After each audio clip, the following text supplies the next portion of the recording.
अगर आप फ्लाई कर रहे हैं विद इन यूनाइटेड स्टेट्स या यूनाइटेड स्टेट्स आ रहे हैं या विद इन स्टेट्स, और आप पानी लिक्विड, सही ना, वो चाहे परफ्यूम की शक्ल में हो या पानी इस तरह लिक्विड हो, कोई जूस हो, कोई भी चीज़ है, तो you are not suppose to take it in the plane, सही ना।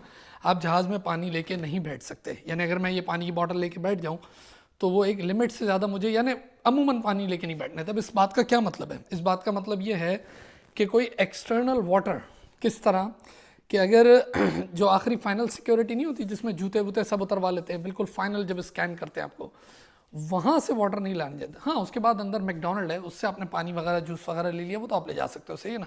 अच्छा, आज की वीडियो जो है it's once again very interesting, और बहुत सारी पॉजिटिव बातों के बाद लोगों ने कहा था ना कि ज़रा एयरपोर्ट की बात करें, कराची, ये मेरे कराची विज़िट की बात मैं कर रहा हूँ।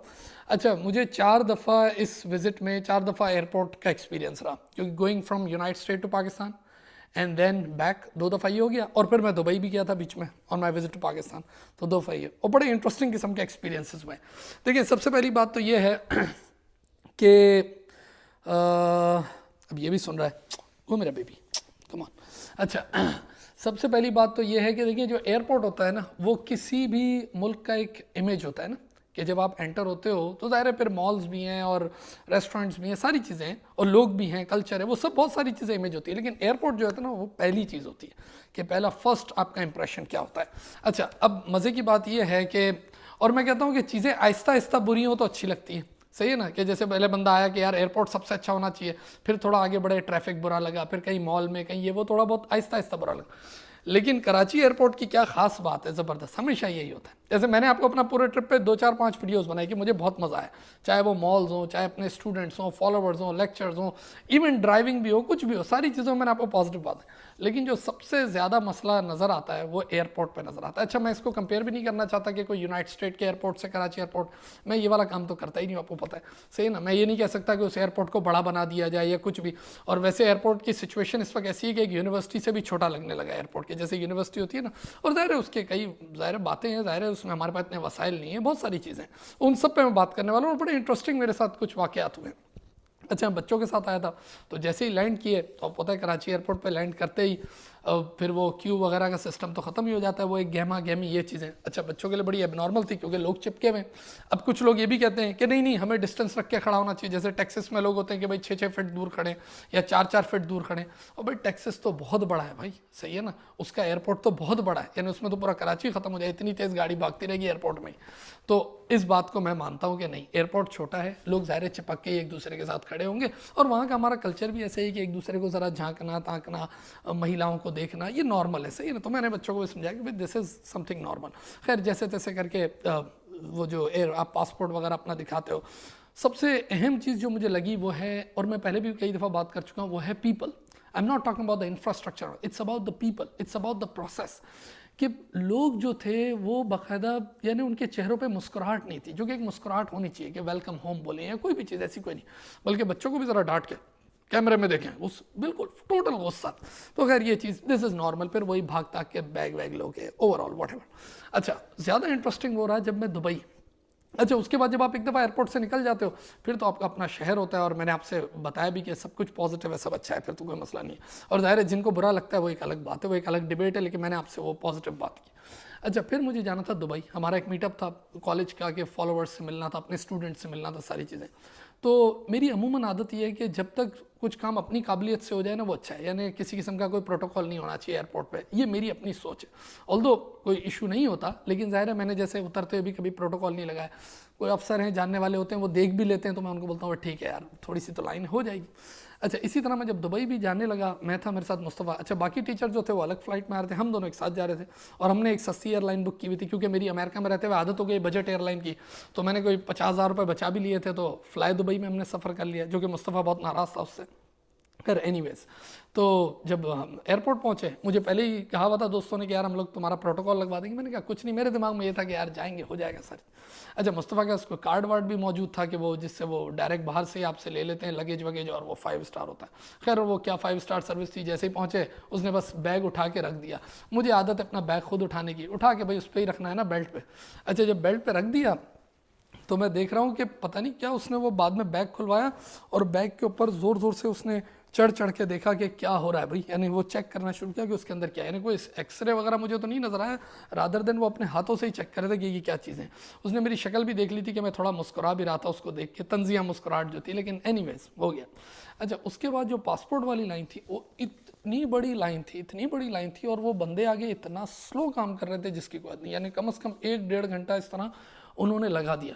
अच्छा, जब लोग ज़ाहिर है वो तबका भी सारा, वो दुबई जाने के लिए अमूमन लोग काम करने जा रहे होते हैं, एक मजदूर तबका भी जा रहा होता है, सब लगे हुए, उनको यही नहीं पता कि पहले बोर्डिंग पास लेना है और उसके बाद पासपोर्ट पे आना है। तो जो 1.5-2 घंटा लाइनों में लगे, वो उससे पूछ रहे हैं, जब वहाँ पहुँच रहे हैं तो बोला जी ये बोर्डिंग पास, ये पासपोर्ट, उसने कहा बोर्डिंग पास तो ले लो। तो मुझे लगता है कि प्रोसेस को चेंज होना बहुत ज़रूरी है कि जब एक दफ़ा बंदा एयरपोर्ट में एंटर हुआ तो उसके पास कोई ऑप्शन ही नहीं होना चाहिए but to go to the boarding pass. Boarding pass के बाद उसके बाद लाइन जानी चाहिए। हमारे यहाँ पूरा खुला पड़ा होता है, या तो आप फ्रीक्वेंट ट्रैवलर हो तो कोई मसला नहीं है। अच्छा, मज़े की बात ये कि जब हम उस ऑफिसर के पास पहुँचे तो उसने हमसे पूछा कि आपके पास इतने $1000 हैं। पहले तो मसला होता था कि इतने डॉलर लेके नहीं जाने की लिमिट होती थी, अब तो बोलते हैं भाई इतने सारे डॉलर आपको लेके जाने हैं क्योंकि वरना दुबई वाले आपको आउट कर देंगे। तो कोई मेरा ख्याल 3000 दिरहम या 5000 दिरहम की, खैर वो सब थे। वो हमें पता क्या बातें सुनाने लगा, वो कहने लगा तुम जैसे लोग वहाँ जाते हो और वहाँ जाके आप लोग भीख मांगते हो और वहाँ रह जाते हो। उसको ये भी समझ नहीं आ रही कि मैंने गुची का बैग लगाया हुआ है, मैंने हार्ले डेविडसन की शर्ट पहनी हुई है, मैं और मुस्तफ़ा एक दूसरे को देख रहे हैं कि भाई क्या बातें कर रहा है। मज़े की बात है कि खानापुर इतने सारे डॉक्यूमेंट्स प्रिंट हुए हैं। फिर बोला कि और फोटोकॉपीज़ करा के आओ, फिर मैं गया हूँ, वो तो खैर हो गया, लेकिन उसके बाद जाके फिर मैं और फोटोकॉपीज़ करा, यानी पता नहीं मैं दुबई जा रहा था या मैं कोई पता नहीं प्रॉपर्टी खरीद रहा था या मैं प्रॉपर्टी के डॉक्यूमेंट्स को आगे पीछे करा रहा था, क्या चक्कर था ये भी सुन रहा है। अच्छा, अब चक्कर ये है कि उसने बाकायदा हमसे इतनी फोटोकॉपीज़ करवाई है, वीज़ा की, इसकी, टिकट की, 2500 फोटोकॉपीज़, यानी इतना पेपर वर्क, जो काम एक बारकोड और स्कैन उस पर होना चाहिए था, तो प्रोसेस वो पड़ा मुझे। खैर एनीवेज जैसे तैसे करके दुबई पहुंच गए। उधर भी बड़ा इंटरेस्टिंग रहा, फ्लाइट में लोग ऐसे बैठे हुए थे कि वो ऐसा लग रहा था कि फर्स्ट टाइम ट्रैवलर है। तो जब हमारा जहाज़ उतरा तो वो जहाज़ हर दफ़ा ऐसा नहीं होता कि वो कनेक्ट हो जाए, वो तो एमिरेट्स होता है तो उसके पैसे भी ज़्यादा देने होते हैं, हमने सस्ती एयरलाइन कराई हुई थी, तो वो कनेक्ट तो नहीं होता ब्रिज के साथ। तो उसने हमें वही पुराने स्टाइल से रोका और फिर आके वो एक स्टेयरकेस लगी और उससे हम उतरे, और फिर एक बस आती है जो आपको ले जाती है दुबई में, जो इमिग्रेशन तक।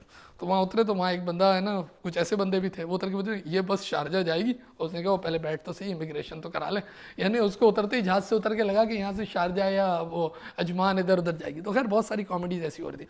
खैर एनीवेज दुबई का ट्रिप हुआ, दुबई के बाद हम वापस फिर कराची आए। जब फिर कराची आए तो ऐसे लोग भी मौजूद थे जो बगैर पासपोर्ट के थे, तो मैं बड़ा हैरान था, वो उससे बोल रहा था इसके पास तो पासपोर्ट ही नहीं है। जब इमिग्रेशन होने लगी तो मैंने उससे पूछा कि बगैर पासपोर्ट के दुबई से पाकिस्तान आया तो कैसे गया? उसने कहा उसको डिपोर्ट कर दिया होगा, ये वजह होगी।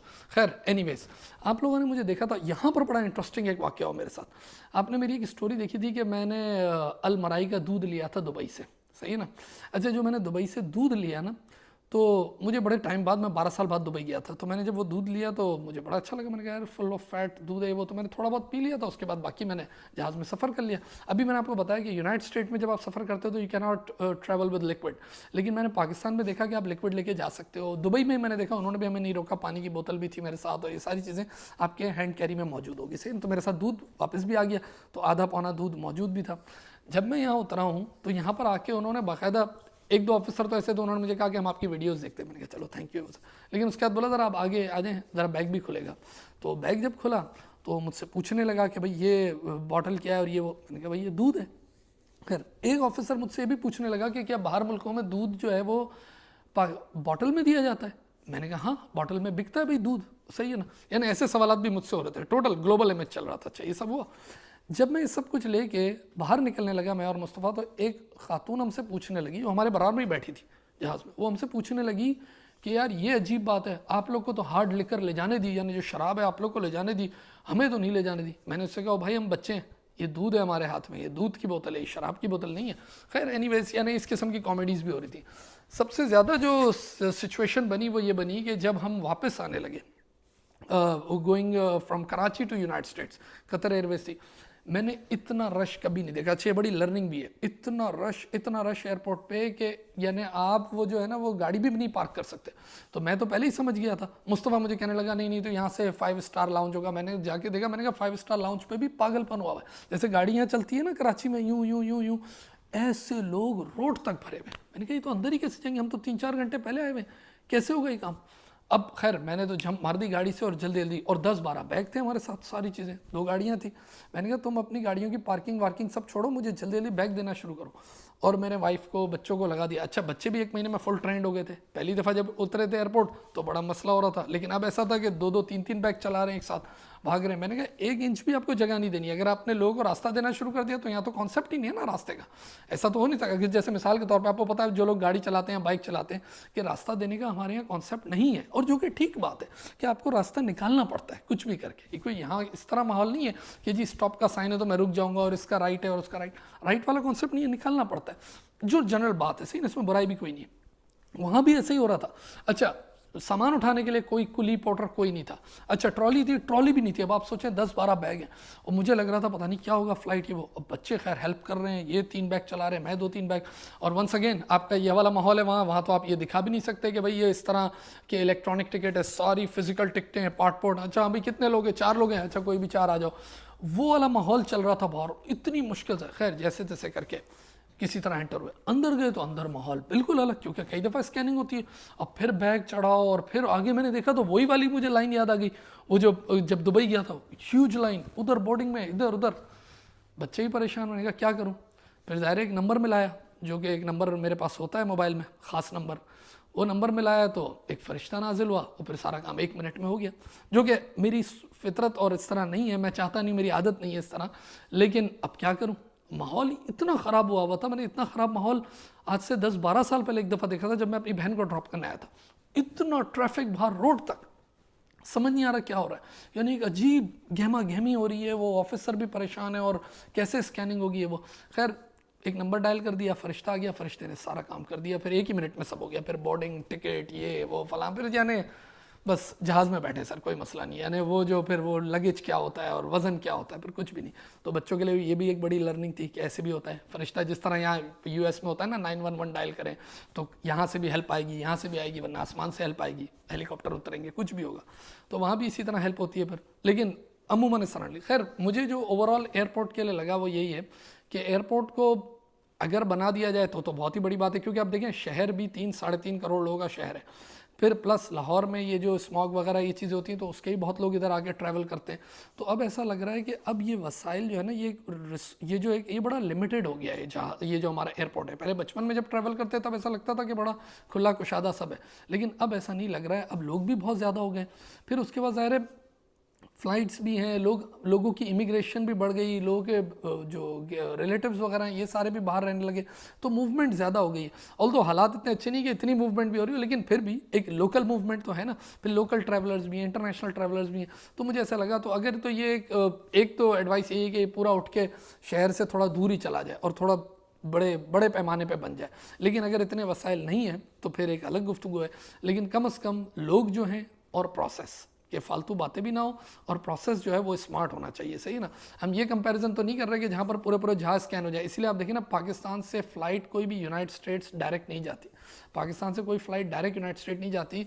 पाकिस्तान से जाएगी दुबई और फिर दुबई से, अच्छा इवन पाकिस्तान से जाएगी कतर, पाकिस्तान से जाएगी टर्की, ये वो वहाँ तक भी सिक्योरिटी नॉर्मल होती है ना, जैसे होती है पानी भी ले जाओ ये सब कुछ। लेकिन जैसे ही आप कतर एयरपोर्ट पर उतर गए उसके बाद अगर आप जा रहे हो किसी और मुल्क, आई डोंट नो, फिर तो नॉर्मल है सिक्योरिटी।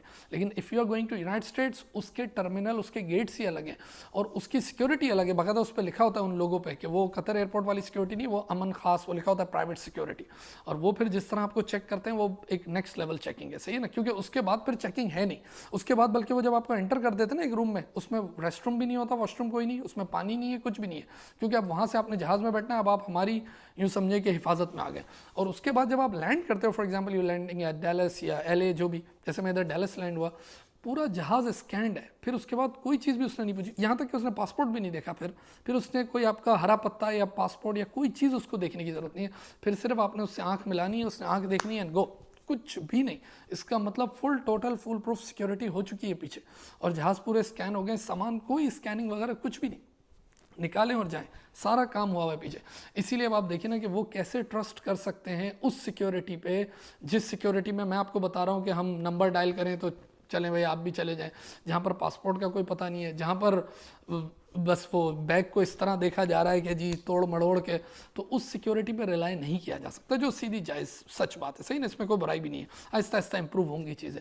लेकिन ये है कि इसमें अभी बहुत कुछ, अभी बहुत सारे फ्लॉज हैं। लोग पहले कहते तो थे, पहले मैं भी नहीं समझ आती थी कि यार क्यों डायरेक्ट नहीं जाने देते, तो अब समझ आ रही है कि हाँ भाई डायरेक्ट नहीं जाने देंगे ना, जहाँ दूध की बोतल भी शराब लगने लगी और जो 7 पैसेंजर बैठे हैं उनको ये लिकर लगने लगी है।